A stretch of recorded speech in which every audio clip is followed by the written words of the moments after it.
aula de hoje a gente vai falar sobre análise de múltiplos e tal, e a próxima aula, para quem estiver assistindo a gravação, a gente vai falar sobre os indicadores de rentabilidade, ROI, ROA, ROIC, modelo do POM, fechar a análise de múltiplos, e a gente vai fazer a revisão de DFC do fluxo de caixa, né? Um segundo disclaimer é de que nenhum dos indicadores que a gente analisar separadamente vai nos dizer muita coisa, vai nos possibilitar tirar conclusões finais. Ou seja, nesse caso, o indicador de liquidez ou de endividamento, se a gente analisar separadamente cada um deles, eles não vão nos dizer muita coisa sobre a empresa em si. Tá? Então, por isso que é fundamental a gente analisar todos os indicadores em conjunto, né, juntamente também com as demais demonstrações. Tá? Bom, indicadores de liquidez. A análise de liquidez tem como objetivo compreender como estão alocados os recursos, tá?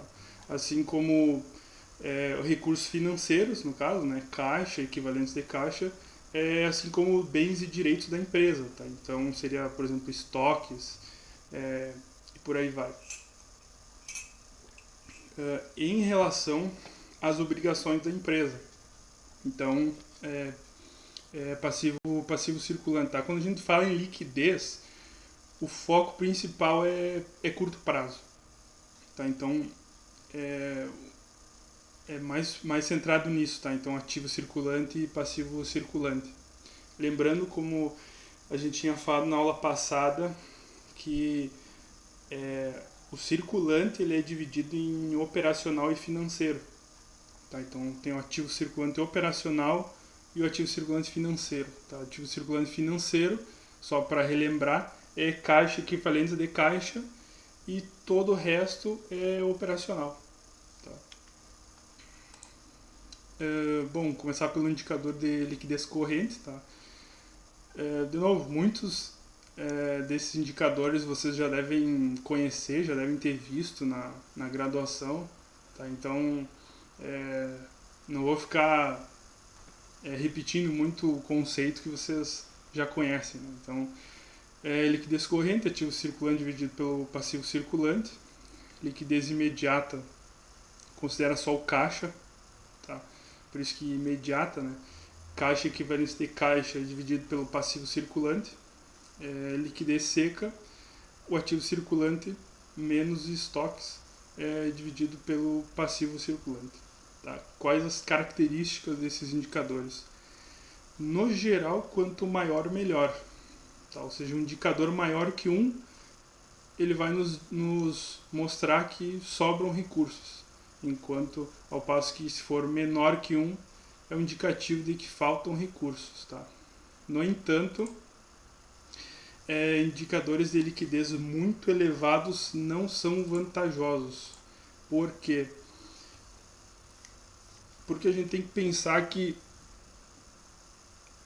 pensar em termos de custos de oportunidade. Por exemplo, quando uma empresa ela fica com muito caixa acumulado, ela está deixando de ter retorno sobre esse caixa. Ou seja, a gente não pode pensar que então já que ela está com muito caixa acumulado, ela tem que colocar numa reserva de emergência, por exemplo, aplicações financeiras, né, que seria do ativo circulante também. Sim, é uma alternativa, mas não é o que se espera da empresa, tá? Porque afinal a empresa ela tem que ser boa na atividade dela, na atividade fim dela. Então, se a empresa fabrica carro, se a empresa revende mercadorias do ramo alimentício, ela tem que ser boa na sua atividade fim. Tá? Então, ou seja, se ela deixa muito caixa acumulado e ela não investe, como a gente tinha falado na aula passada, por exemplo, em CAPEX, em expansão de imobilizado, ativo fixo, né, ativo permanente, que os ativos permanentes vão gerar retorno por vários exercícios sociais, né? Se ela não faz isso, então ela tá sendo ineficiente na alocação dos seus recursos, né? Então, por isso que é desejável que as empresas tenham indicadores de liquidez um pouco acima de 1, mas não muito elevados, tá? Que nem eu coloquei aqui a tabelinha de exemplo, né?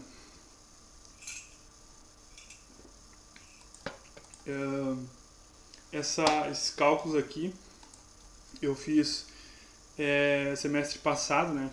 Comparando PetroRio, 3R Petróleo e Petrobras. Tá? Escolhi essas porque são as mais faladas, né? Entre os analistas. Tá? Então, um ponto interessante, falando em relação a PetroRio, né? Que eu tinha analisado, né? Vamos pegar aqui liquidez imediata, que o foco é o caixa, né? PetroRio 2020 era 0,38, então era menor que 1, ou seja, se tu pega um comparativo, as passivas obrigações eram maiores, né? Maiores que o caixa. 2021 0,89, aumentou um pouco, e 2022 6,93. Aí eu olhei na hora esse indicador e eu, caraca, mas por quê? Por que ela fez isso? Né? Aí eu pesquisando no formulário de referência, eu vi ali imobilizado intangível, né? Ou seja, a empresa estava se planejando para adquirir novos poços de petróleo, né? E novos navios de exploração. Né? Então, ela fez todo esse planejamento justamente para investir em CAPEX. Né? Então, isso é o que é desejável. Tá? Então, teve um motivo que ela precisou aumentar o caixa. Tá? Então, é esse o ponto principal. Tá? Tem que estar sempre observando. Né? Justamente por isso que a gente vai fazer uma revisão sobre DFC. Tá? Bom, as outras, né? A liquidez corrente é justamente isso, assim, como é que está a alocação dos recursos no curto prazo mesmo. Tá? Então, de novo, indicadores muito elevados não são interessantes. Tá? Esse caso aqui da 3R eu não vou lembrar muito bem, que começou baixo, né? Começou elevado e foi baixando, né? Eu não vou lembrar muito bem qual que era a estratégia, a situação da PetroRio nesse momento, tá? Mas em essência é isso. Bom, liquidez seca desconta os estoques, né? É um indicador que assim que eu não vejo ele como principal, tá? Eu foco mais em liquidez imediata e corrente, tá? Porque pensa bem, vai descontar os estoques, só que tu pensa, tá, mas o estoque é produção da empresa, então o estoque vai revender. Então tu fica na dúvida, poxa, mas qual é a lógica desse indicador, tá? Se não é para vender o estoque, é o que estaria nos dizendo esse indicador, né? Só que a ideia desse indicador é justamente não, entre aspas, não parar com as atividades da empresa. Tá? Porque o estoque pensa que a empresa está necessitando de um caixa, em algum momento ela está precisando de um caixa, então aí ela vai e realiza aqueles estoques. Tá? Então seria essa a lógica desse indicador de liquidez seca. Tá? Não vai descontar os estoques, não coloca os estoques na conta, justamente para não deixar a empresa descoberta, entendeu? Então a empresa segura um pouco de estoques para quando ela precisar de caixa ela vende esses estoques, né? Então não fazer uma pressão muito grande sobre a operação da empresa, tá? Então seria essa a ideia por trás do indicador de liquidez seca, tá? Outro ponto em relação aos indicadores de liquidez seca é que é interessante, é desejável que as empresas mantenham um indicador de liquidez mais elevado quando a economia está passando por alguma recessão, por alguma crise econômica. Porque o que acontece numa crise econômica é a oferta de crédito reduz.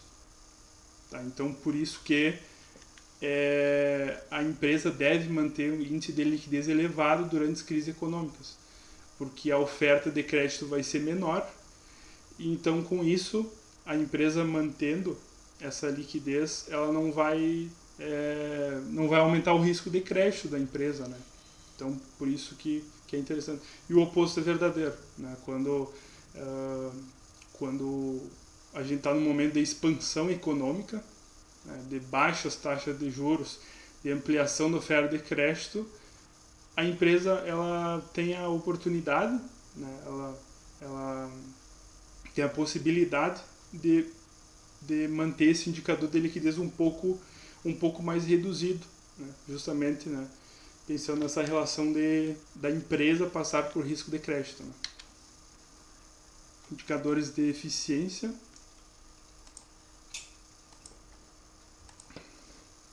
Bom, a análise dos indicadores de eficiência tem como objetivo compreender o quão rentável está sendo as atividades operacionais da empresa. Tá? Então, o foco mesmo, indicadores de eficiência, é a DRE. Tá? Em essência, é a DRE. Tem alguns outros indicadores, tá? Mas que eu optei por mostrar na próxima aula, que eu vi que faria um pouco mais sentido a gente linkar esses indicadores com o caixa, com o fluxo de caixa. Tá? Então tem outros, prazo médio de pagamento, de recebimento, também giro do ativo, ciclo operacional, ciclo financeiro. Tá? Então eu poderia ter botado aqui, mas eu optei por botar na próxima aula, né? Justamente para juntar esses conteúdos. Tá? Então vamos falar sobre margem bruta. Né? Margem bruta é lucro bruto dividido por receita líquida. Tá? Margem líquida é a mesma coisa, lucro líquido sobre receita líquida. E margem EBITDA sobre receita líquida. Tá? Um adendo. Eu vou ver se dá tempo. Se der tempo eu mostro no final da aula, se não eu mostro a aula que vem, tá? Com relação ao EBITDA, a aula passada a gente tinha falado um pouquinho sobre como se calcula o EBITDA teoricamente, tá? Ou seja, pega o EBIT, soma com a depreciação e amortização, né? Tá certo, não tá errado. Só que, de novo, como a gente tinha falado, cada empresa tem uma estratégia específica, cada setor tem uma dinâmica específica também. Então, no cálculo do EBITDA, cada empresa considera determinadas contas, determinados fatores, tá? Que, de novo, é particular, tá? Então, se der, eu vou mostrar no final da aula, tá? Mas já falando um pouquinho agora, no formulário de referência a gente acha isso, tá? O EBITDA já calculado pela empresa. O EBITDA e o EBITDA ajustado. Tá? Então aí não precisa calcular, né? Já é um ponto positivo. Já é menos um cálculo para fazer, né? Bom, de novo as mesmas empresas, período, né? 2020, 21 e 22.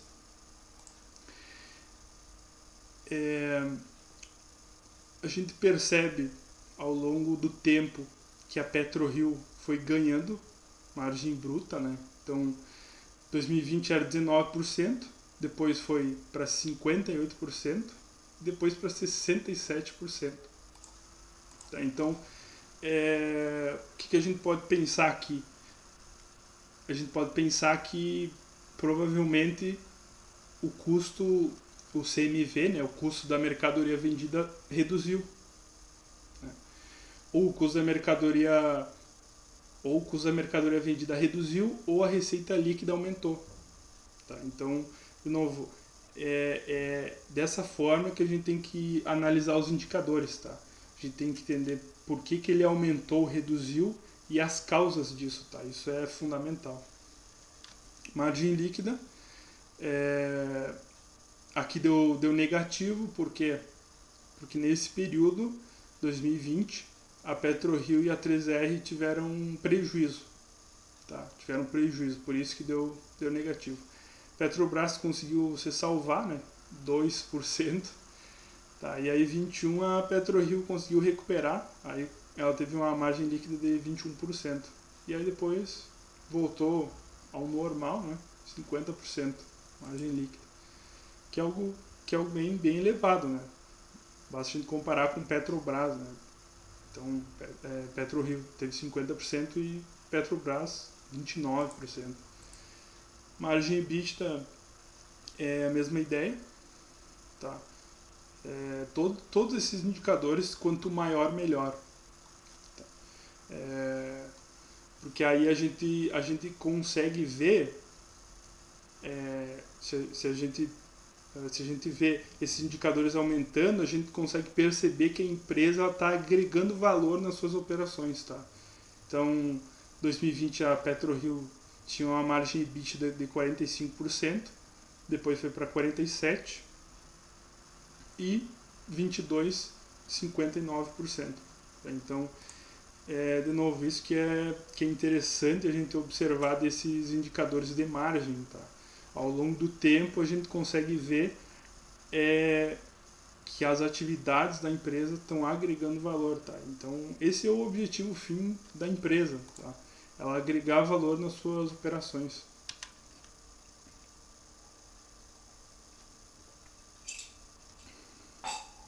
Bom, agora indicadores de endividamento.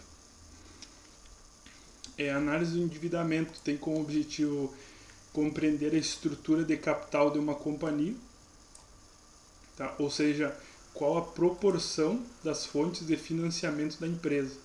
Se a empresa utilizava mais capital próprio ou mais capital de terceiros nas suas atividades. Tá? Aqui, por padrão, nesses indicadores eu selecionei três indicadores, tá? Mas, de novo, quando vocês forem fazer as análises de vocês para o trabalho, não precisam usar exatamente esses indicadores, tá? Vocês sintam livres para usar quaisquer indicadores se vocês quiserem, tá? Não precisa ser exatamente esse. E outra coisa que também a gente tem que observar que muitas vezes o indicador é igual, mas só muda o nome. Tá? Então é muito comum a gente ver isso. Por exemplo, esse caso da alavancagem financeira, tem autores que usam capital de terceiros dividido por passivo total. Só que eles consideram passivo total como passivo e o patrimônio líquido. Ou seja, capital de terceiros e capital próprio. Eles consideram como passivo total. Enquanto tem outros autores que consideram passivo total como todo o capital de terceiros. Tá? Então, essas diferenças conceituais ocorrem, mas os indicadores, em essência, são os mesmos. Tá? Bom, vamos para a maturidade da dívida. Né? Como o próprio nome sugere, a gente quer entender qual o período que se situa a dívida, né? Então a gente vai pegar a dívida de curto prazo dividido pela dívida total. Tá? Ou seja, nesse caso, a gente está vendo a dívida unicamente como empréstimos e financiamentos. Tá? Porque a gente pode ver dívida como um crédito que o fornecedor deu para a empresa. Então, por exemplo, a gente vai vendo o balanço patrimonial quanto a fornecedores, por exemplo, aumentou. O que isso significa? Significa que o fornecedor da empresa, qualquer empresa que seja, deu crédito para essa empresa. Significa que a empresa, ela não, naquele momento, ela não desembolsou caixa. Então, o fornecedor deu crédito para a empresa através de, por exemplo, matéria-prima, entendeu? Deu um crédito operacional, entre aspas. Tá? Mas, nesse caso, a gente está falando unicamente de dívida como recurso financeiro mesmo. Tá? Então, dívida de curto prazo seria empréstimos e financiamentos do passivo circulante em relação à dívida total, ou seja, empréstimos e financiamentos circulantes e não circulantes, de curto e longo prazo. Tá? Então, esse indicador, o nosso foco é entender o capital de terceiros, tá? Com esse indicador. O indicador de alavancagem financeira é a dívida total. De novo, a dívida total é o capital de terceiros de curto e longo prazo, tá? Dividido pelo patrimônio líquido. Lembrando que patrimônio líquido, né, é capital próprio da empresa. Tá? Então, com esse indicador, a gente quer entender qual a relação entre capital de terceiros e capital próprio. Tá? E o terceiro indicador, que é o indicador de independência financeira, é o patrimônio líquido em relação ao ativo total. Então, a gente quer entender com esse indicador o capital próprio da empresa. Tá? Porque vamos pensar que, relembrar lá atrás que o ativo é a aplicação dos recursos, né? O lado esquerdo. E o lado direito é a origem dos recursos. Tá? Que a origem dos recursos é ou capital de terceiros ou capital próprio. Tá? Então, com esse indicador, a gente quer entender qual a proporção que foi aplicada no ativo que corresponde a capital próprio da empresa. Tá? Então, seria quantos por cento do ativo que foi financiado por capital próprio. Tá? Essa é a ideia. Tá? E o complemento, né, que é 100% total, né? Então, o complemento seria o capital de terceiro, né? De terceiros. Quanto de capital de terceiros que financiou o ativo. Tá? Características desses indicadores, né? Para entender esses indicadores, é necessário compreender qual a estratégia da empresa que estamos analisando. Tá? Então, de novo, não tem como dizer que a empresa está com endividamento alto, isso é ruim. Não. Depende de qual for a estratégia dela. Pode ser que naquele momento, naquela fase de desenvolvimento da empresa, exija que ela tenha um endividamento maior, para que ela consiga alavancar suas atividades, né? Conseguir um nível de crescimento maior. Tá? Então, por isso que a gente tem que entender qual é a estratégia da empresa e a dinâmica do setor, né? Isso é bem, bem importante. Tá? Então, vamos pegar aqui o primeiro indicador, maturidade da dívida. Né? Em 2020, a PetroRio tinha 79% da sua dívida no curto prazo. Isso num cenário que era de crise global, né? Incerteza generalizada. Isso é algo muito preocupante para o investidor, né? Então, foi um momento ali de estresse. Foi um momento de estresse generalizado, né? Em todos os mercados financeiros, né? Seja Brasil, Estados Unidos. Certeza total. As pessoas pensavam, poxa, vai acabar o mundo e tal. Pô, bolsa em circuit break. Então, não necessariamente significava que a empresa fosse ruim. Apenas que foi um evento extraordinário. Ninguém imaginava que iria acontecer uma crise global naquele momento, né? Uma crise sanitária naquele momento. Né? Então, a gente pode ver que o ano que vem, em 2021, reduziu bastante. Né? Então, ela não tinha quase nada de dívida no curto prazo, né? Conseguiu contornar muito bem essa situação. E 2022 aumentou um pouquinho, ficou em 7%. 7% da dívida estava situado no curto prazo.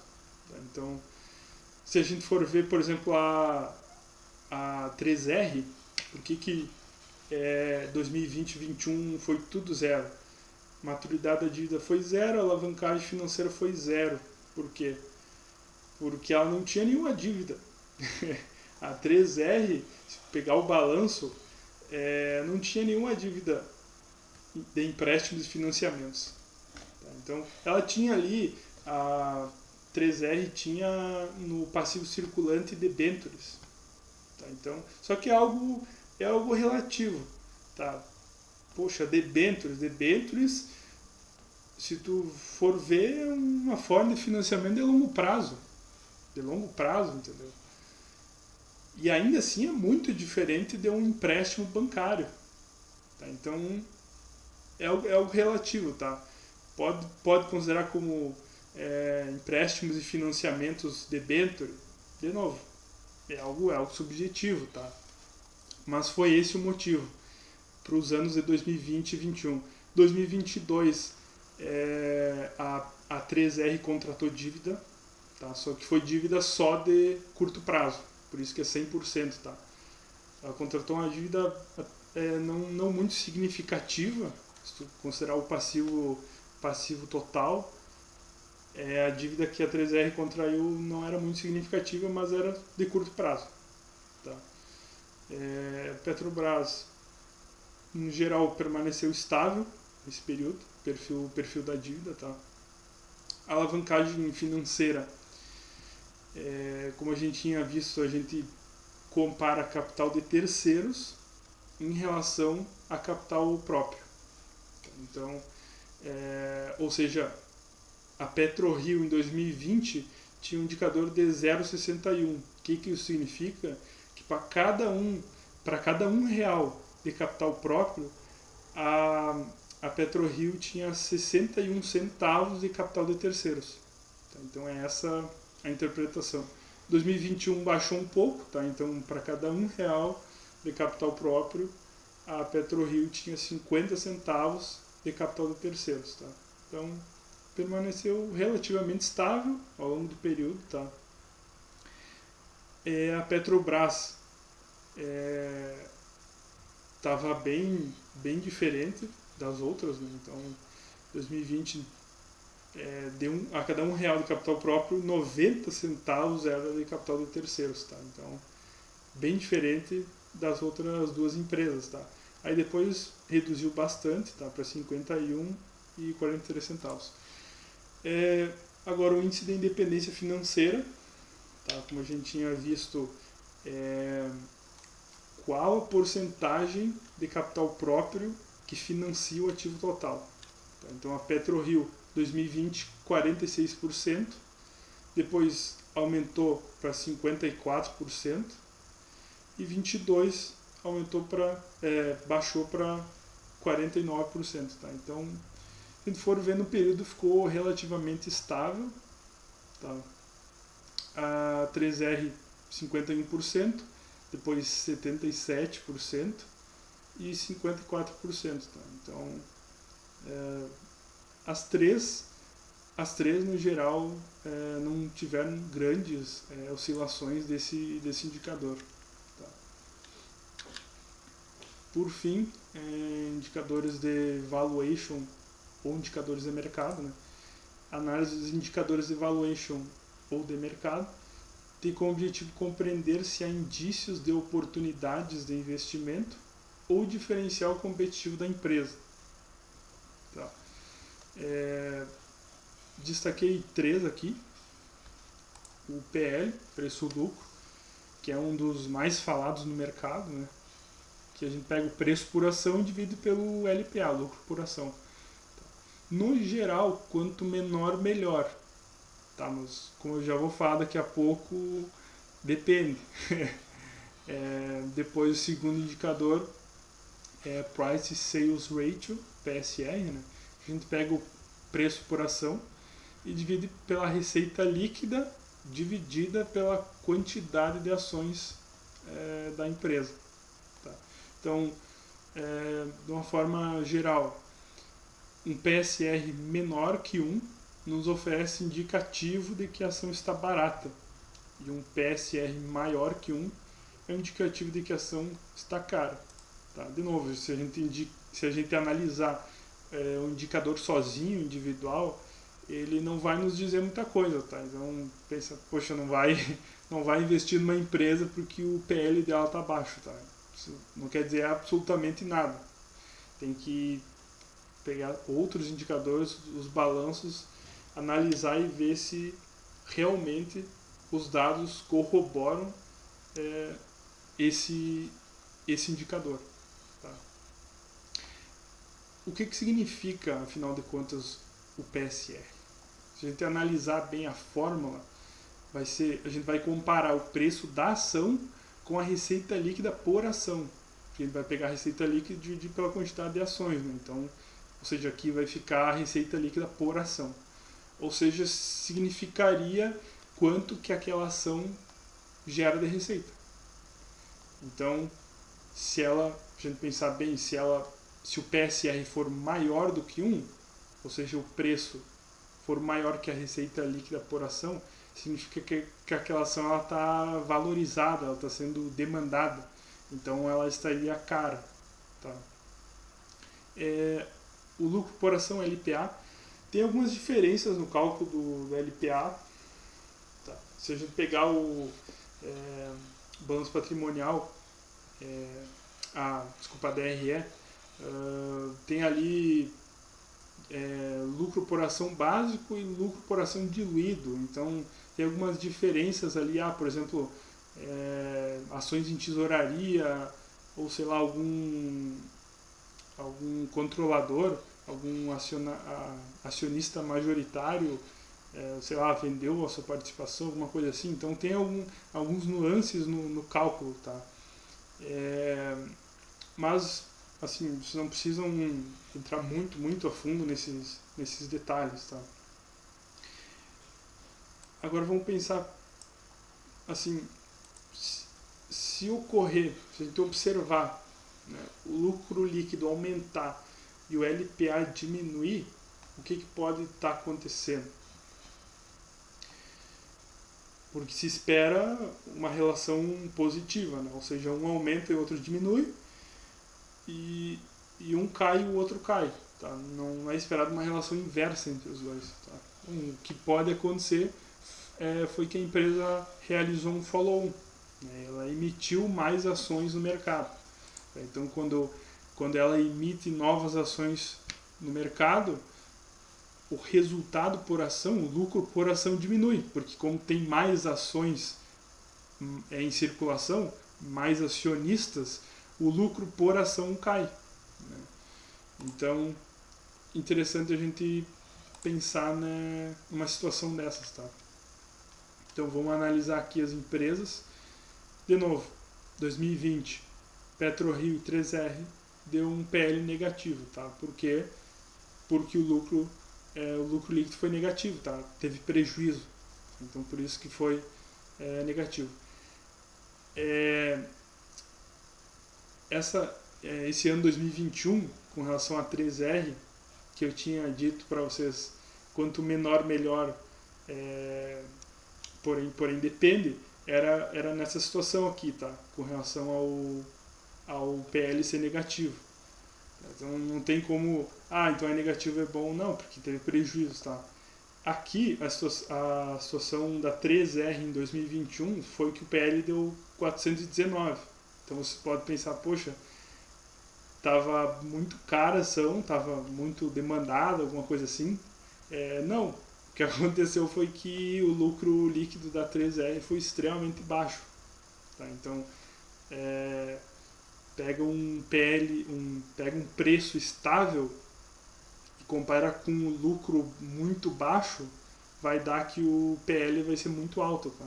Então foi bem isso que aconteceu com a 3R nesse momento. O lucro por ação, mesma coisa, que as duas empresas tiveram prejuízo. Tá? Aqui elas voltaram a ter o lucro e de novo se recuperaram. Então a gente consegue perceber a Petrobras, que ela já estava começando a distribuir bastante dividendos, né? Que ela já começou a distribuir bastante dividendos, mais ou menos nesse período, né? 2021, 2022. Então a gente vê aqui um lucro por ação da Petrobras que era 1,1 e aí passou para 19,15 e depois 33,74. Então, aí a galera fez a festa, né? Porque realmente estava distribuindo muito dividendo na Petrobras. E o PSR, né, da PetroRio 2020 foi 1,91, depois passou para 10,19 e baixou de novo para 5,69. Tá, então aqui a gente pode pensar um pouco, né? Poxa, passou de 1,9 para 10,1, quase 10,2 PSR da PetroRio. Então, poxa, será que o pessoal caiu a ficha do mercado que a PetroRio é uma empresa boa, tem um futuro promissor e tal? É uma hipótese, né? A gente tem que, de novo, comparar com os demonstrativos da PetroRio nesses dois períodos, né?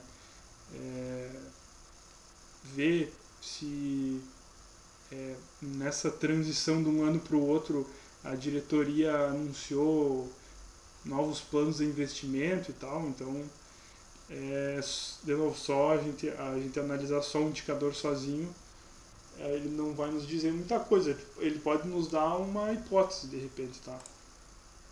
Bom, e agora eu vou mostrar análise vertical e horizontal. Deixa eu só compartilhar aqui.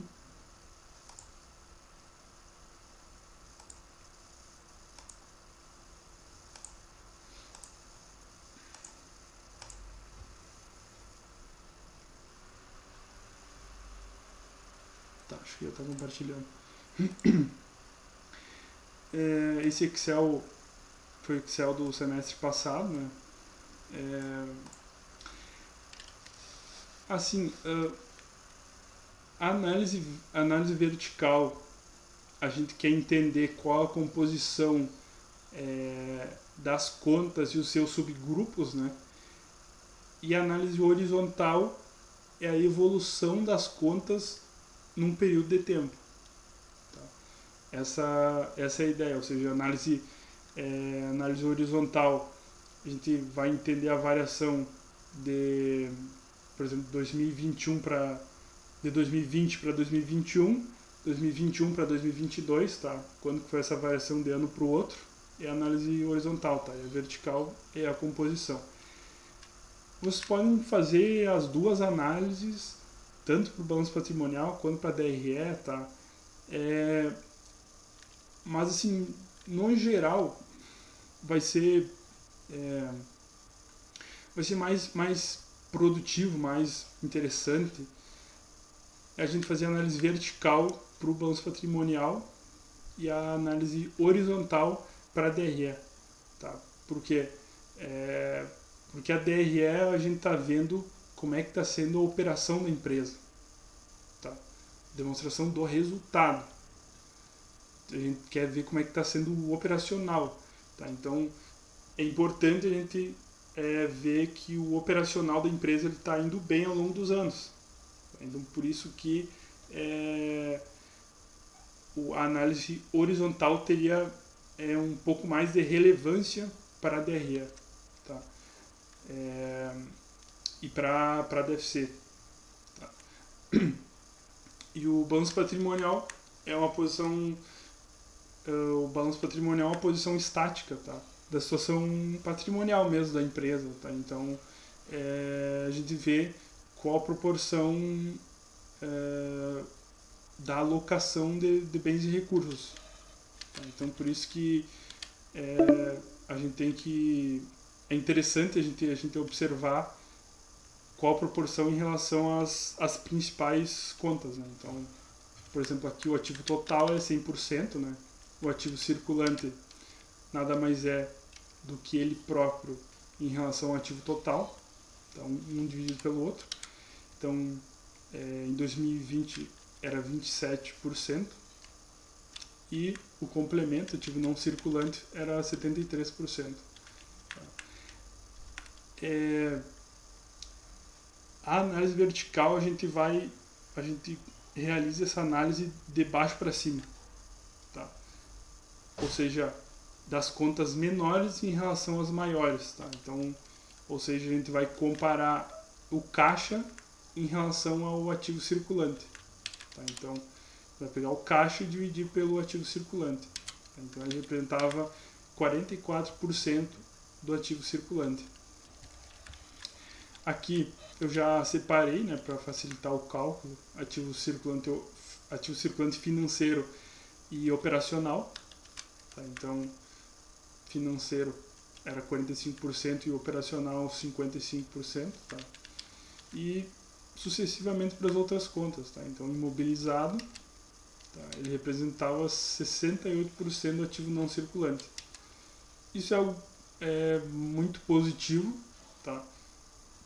Porque como a gente tinha falado no ano passado, né? É o imobilizado e o intangível, os ativos permanentes, né? que vão contribuir para o sucessivo aumento de produtividade e aumento de eficiência da empresa. Tá? O intangível era 19%. Tá? Aqui eu não coloquei, mas tem o ativo realizável a longo prazo. Tá? Ele não foi muito relevante nesse período, tá? Então por isso que eu não coloquei aqui na análise. Aqui o passivo mais o PL, 100%, e a mesma coisa, tá? Quanto que representa o passivo circulante em relação ao passivo mais o PL. Tá? Então ele representou 32%, o passivo não circulante 22% e o patrimônio líquido 46%. O que é desejável analisando o passivo? Que o passivo não circulante seja maior que o circulante. Por quê? Porque, como a gente tinha visto no indicador de endividamento, tá? É questão do perfil da dívida. Então, é muito melhor que a empresa tenha dívidas de longo prazo do que de curto prazo. Porque se como nesse caso aqui, a PetroRio estava com 32% no passivo circulante e 22% no ativo não circulante. Ou seja, ela estava, de certa forma, com uma maior pressão sobre o caixa. Tá? Porque é exatamente isso. Tá? Então, dívidas de curto prazo do passivo circulante, elas acabam gerando pressão sobre a operação da empresa, acabam gerando pressão sobre o caixa da empresa. Por isso que é muito mais desejável que todas as dívidas sejam, todas não, mas a maioria das dívidas sejam de longo prazo. Tá? Então a gente pode ver que em 2021 alterou esse perfil. Tá? Então 2021 passou a ser 37%, passou a representar 37% passivo não circulante e o circulante 9%. E 22% a mesma coisa. 44% representou o passivo não circulante e 7% o passivo circulante. Tá? Patrimônio líquido aumentou e depois diminuiu, ficou mais ou menos estável, tá? Em torno de 50%. Então, no geral, é isso que tem que observar, tá? Assim, grandes oscilações, nas contas, né? Nas subcontas também. Agora vamos para a análise horizontal. Aqui. Eu dei uma bela, tá um pouco desorganizada essa planilha, tá? Mas aqui deu uma bela resumida na DRE, tá? Aqui é o início, então o início da análise 2020 é 100%. O início da análise aqui é 100%, tá? E aí, a partir dos próximos anos que a gente começa a entender as variações, tá? Então, de 2020 para 2021 a gente pode ver que a receita líquida da PetroRio aumentou 213%, tá? Então um grande aumento. Tá? Aí, de novo, a gente pode criar algumas hipóteses, né? Poxa, o que aconteceu? Será que a PetroRio vendeu mais petróleo? Será que o barril de petróleo aumentou muito? Que foi o que aconteceu de fato no período, né? No fim de 2020 teve um grande aumento do barril de petróleo, né? Então isso aí contribuiu para o aumento da receita da PetroRio, tá? E aí, 2022, em relação a 2021, aumentou em 103% a receita líquida, tá? CMV ou CPV é a mesma coisa, tá? Ele aumentou em 63% de 2020 para 2021 e de 2021 para 2022 ele aumentou em 59%, tá? Então a gente pode ver que aqui teve um ganho de eficiência, né? Ao passo que a receita líquida aumentou 213%, o CMV aumentou em 63%, tá? Então é isso que é esperado, né, de uma empresa eficiente, né, que ela consiga aumentar suas margens, né. Então o lucro bruto aumentou 846%, né, de 20 para 21, e de 21 para 22 o lucro bruto aumentou 135%. Tá? Aqui EBITDA da mesma coisa. Se não me engano, o EBITDA eu tinha calculado daquela forma. Tá? Eu tinha pegado o EBIT somado pela depreciação e amortização. Tá? Então, se pegar ali o formulário de referência do período e na aba que a empresa detalha, né, lançamentos contábeis e tudo mais, aí pode ser um pouco diferente, tá? Porque ela calculou de uma outra forma, né? Como eu tinha dito no início da aula, tá? Esse cálculo que eu fiz foi bem teórico mesmo, tá? Aí o lucro líquido aqui foi negativo, depois em 21 ela conseguiu ter lucro, né? Teve um lucro de 120%, teve um aumento de 120%, depois 381% de aumento do lucro líquido. Tá? Lucro por ação foi negativo em 2020, 40 centavos em 2021 e R$ 1,94 em 2022. Tá? O preço da ação, que em 2020 estava R$ 7,00, 2021 estava R$19, 19,46, e 22 estava em R$ 21,96. Tá? Se vocês forem analisar agora, acho que está mais de R$40 o preço da ação da PetroRio. Tá? Então vê como aumentou, né? É isso, sabe? Como a gente tinha falado, acho que foi uma das primeiras aulas, preço segue lucro. 41,34. É isso aí, viu? Então, a gente vê como às vezes o mercado demora, né? Mas o mercado às vezes demora para confirmar a tese, né, de uma empresa. A tese de uma empresa é eficiente, né? Mas aí uma hora acha, né? Bom, a princípio acho que por hoje seria isso. Tá. 5h45. Não sei, caso vocês tenham alguma dúvida sobre a aula de hoje ou sobre a próxima aula, sobre o trabalho. Como eu disse, a próxima aula a gente vai falar sobre indicadores de rentabilidade, modelo Dupont, fazer uma revisão sobre a DFC, tá? Fluxo de caixa livre, outros indicadores, NOPAT, EBITDA ajustado, E aí a outra aula, daqui 2 semanas, vai ser aula prática mesmo, tá? Aí eu não sei se vocês... O que, que vocês gostariam que a gente falasse na aula prática, tá?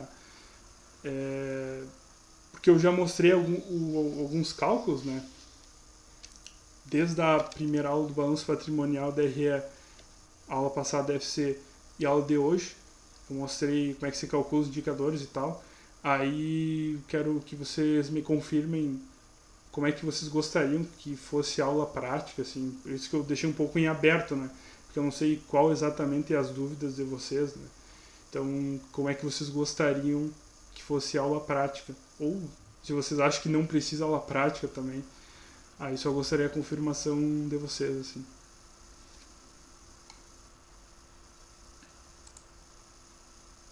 Eu acho que seria legal. Não sei como é que tu pretendia fazer essa aula prática. Acho interessante também.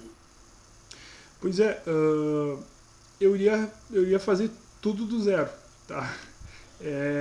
Eu iria falar de novo sobre balanço patrimonial, DRE, DFC e fazer alguns cálculos que de repente eu não coloquei em alguma aula, tá? Ou refazer, de repente vocês acham, refaz aquele cálculo, aquele indicador que tu fez na aula tal, por exemplo, aí eu posso refazer, mas em essência a aula prática seria isso, tá? Seria um pouco difícil fazer em 1 hora, tá? É, mas eu vou ver se eu consigo, seria isso, tá? Aula prática, eu ia falar sobre balanço patrimonial, DRE, DFC e os indicadores, tá? Mostrar como calcula e tal, algumas peculiaridades em achar os dados ali nos formulários e tal. É, tem um formulário que eu não disse para vocês, porque não é muito relevante para o nosso objetivo, que é o estatuto social das empresas, tá? O estatuto social é mais um documento legal, digamos assim, do que a empresa pode e não pode fazer, sabe? Então, para nós, assim, não, no nosso momento atual do curso, não seria muito útil, seria algo muito, muito teórico. Tá? Seria algo, por exemplo, sei lá, empresa, ocorreu uma fraude na empresa, tá? Aí sim teria que analisar o estatuto social, sabe? Mas tem esse documento que eu não falei para vocês justamente por esse motivo, tá? Então, a princípio seria isso. A gente tem mais 2 aulas. Aí depois, deixa eu confirmar aqui, mas eu acho que dia 11 seria a apresentação final, que seria só do quantitativo, tá? E aí, mais 10 dias, ou seja, dia 21, teriam que entregar o relatório final, tá? O que mais que eu ia falar? Acho que seria isso, acho que eu falei tudo. Não sei se você tem alguma dúvida.